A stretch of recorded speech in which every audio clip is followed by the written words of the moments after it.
Shalom saudara yang dikasihi Tuhan Yesus, selamat pagi dan salam sejahtera bagi saudara semua.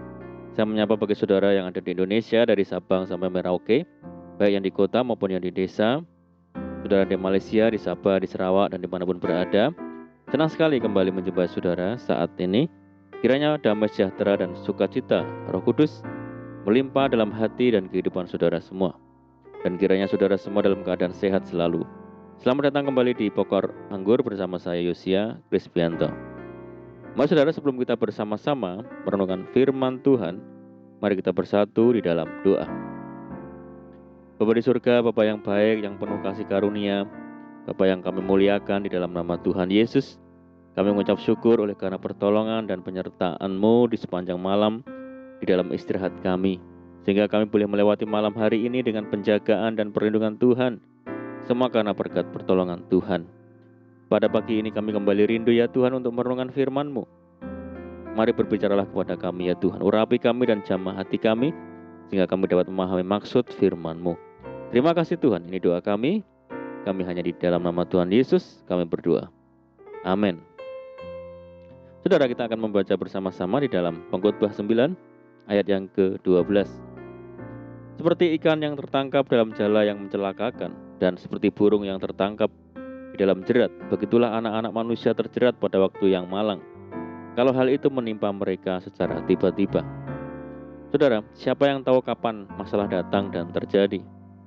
Tidak seorang pun tahu, saudara. Pastinya, kita tidak tahu kapan dan apa yang terjadi di kemudian hari. Salomo menasihatkan, janganlah memuji diri karena esok hari, karena engkau tidak tahu apa yang akan terjadi hari itu. Namun ada satu hal yang harus kita ketahui, bahwa Tuhan tidak pernah meninggalkan kita. Dia selalu ada untuk kita. Hidup kita selalu berada dalam pengawasan Tuhan, dijagai dan dipeliharanya kita, saudara. Firman Tuhan berkata, Tuhanlah penjagamu, Tuhanlah naunganmu di sebelah tangan kananmu. Adalah manusiawi jika kita merasa takut dan khawatir saat menghadapi masalah. Tetapi, sebagai anak-anak Tuhan, mari memiliki kebiasaan hidup rohani, yaitu senantiasa mempercayai Tuhan sepenuhnya dan tidak lagi takut terhadap masalah yang ada. Ingat saudara, Tuhan kita adalah Tuhan yang hidup. Maka kita pun harus percaya bahwa Dia sanggup menyelesaikan masalah-masalah yang terjadi di dalam kehidupan kita. Pemazmur berkata, Tuhan, Engkau menyelidiki dan mengenal aku. Engkau mengetahui kalau aku duduk atau berdiri. Engkau mengerti pikiranku dari jauh. Hal ini menunjukkan dan menegaskan bahwa Tuhan Maha Tahu. Segala apa yang terjadi dan apa yang kita kerjakan, Ia tahu. Mari kita berhenti mengeluh dan berputus asa. Ingat saudaraku, Tuhan tahu apa yang terbaik di dalam hidup kita. Oleh karena itu, serahkanlah segala kekhawatiranmu kepadanya, sebab Ia yang memelihara kamu. Dan jangan sekali-kali mencari pertolongan kepada yang lain. Yesus sudah lebih daripada cukup, saudara. Dia berkata, tenanglah, aku ini, jangan takut. Ketakutan adalah senjata utama yang digunakan iblis untuk menghancurkan iman orang percaya. Saudaraku, hari ini Tuhan menegaskan, jangan takut. Percayalah pada Tuhan dan arahkan pandangan kita kepada Tuhan. Maka angin badai pun akan reda.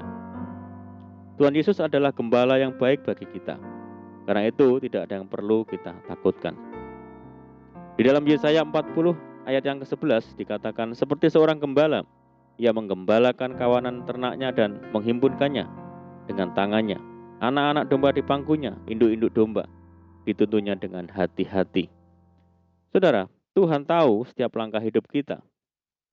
Kesedihan, sakit, penderitaan, atau kesendirian yang kita alami pun turut dirasakannya. Kasih-Nya kekal dan tidak pernah berubah.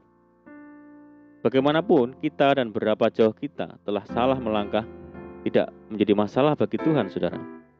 Kegagalan kita tidak mengubah karakternya. Asal kita dengan tulus datang kepada Tuhan dan merindukannya, Dia bersedia menjadi gembala kita. Saudara, sebagai gembala, Tuhan tidak mengendalikan domba-dombanya tetapi membimbing dengan lemah lembut. Ia menggembalakan kawanan ternaknya dan menghimpunkannya dengan tangannya. Anak-anak domba di pangkunya, induk-induk domba dituntunnya dengan hati-hati. Ketika kita tersesat dan kehilangan arah, Dia akan menggendong dan menolong kita dengan kelembutannya. Tuhan sangat peduli kesesakan yang menimpa kita, sekalipun orang lain tidak mempedulikannya. Telinganya mendengar setiap terangan dan jeritan kita, saudara. Ketika bangsa Israel sangat menderita karena perbudakan di tanah Mesir, Tuhan juga tahu dan sangat peduli. Firman-Nya kepada Musa, "Aku telah memperhatikan dengan sungguh kesengsaraan umatku di tanah Mesir, dan aku telah mendengar seruan mereka yang disebabkan oleh pengerah-pengerah mereka. Ya, aku mengetahui penderitaan mereka." Saudara, Tuhan pun bertindak menolong bangsa Israel. Sebab itu aku telah turun untuk melepaskan mereka dari tangan orang Mesir dan menuntun mereka keluar dari negeri itu ke suatu negeri yang baik dan luas, suatu negeri yang berlimpah-limpah susu dan madunya, ke tempat orang Kanaan, orang Het, orang Amori, orang Feris, orang Hewi, dan orang Yebus. Sungguh, Tuhan sebagai penolong di dalam kesesakan sangat terbukti, saudara. Puji Tuhan. Saudara, sebagaimana Tuhan memperhatikan dan menyelamatkan bangsa Israel, demikian juga Tuhan sanggup menolong kita. Sebab Tuhan Maha Tahu dan Dia yang selalu sediakan jalan keluar bagi kita. Amin, puji Tuhan. Mari kita berdoa. Bapa di surga, Bapa di dalam nama Tuhan Yesus, terima kasih buat firman-Mu saat ini. Ajar kami untuk tidak khawatir akan hidup ini dan tetap memiliki ketenangan. Sebab Tuhan yang tahu dan mengerti segala masalah kami. Tuhan, kami percaya Tuhan yang selalu sediakan jalan keluar bagi kami. Terima kasih Tuhan. Kami menyerahkan hidup kami hari ini ke dalam tangan Tuhan. Berkati kami ya Tuhan. Berkati segala usaha kami, pekerjaan kami yang kami lakukan lewat tangan-tangan kami. Jadikan kami hari ini berhasil dan beruntung. Sertai kami hari ini dengan penyertaan Tuhan yang sempurna.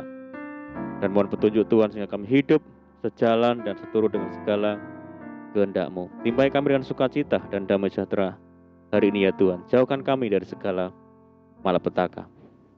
Berdoa bagi kesejahteraan kota kami, desa kami, daerah kami, dan bangsa kami yang saat ini menghadapi pandemi.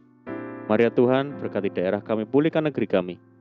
Belas kasihan Tuhan bagi negeri kami. Terima kasih Tuhan. Hanya ini doa kami beralaskan hanya di dalam nama Tuhan Yesus. Kami berdoa. Amin. Puji Tuhan, saudara, kita sudah berdoa, kita percaya penyertaan Tuhan selalu ada bagi kita hari ini. Mari kita tetap mengandalkan Tuhan, tetap menaruh harap hanya kepada Tuhan. Saya ucapkan selamat pagi, selamat beraktivitas. Doa saya menyertai saudara semua. Tuhan Yesus memberkati. Haleluya.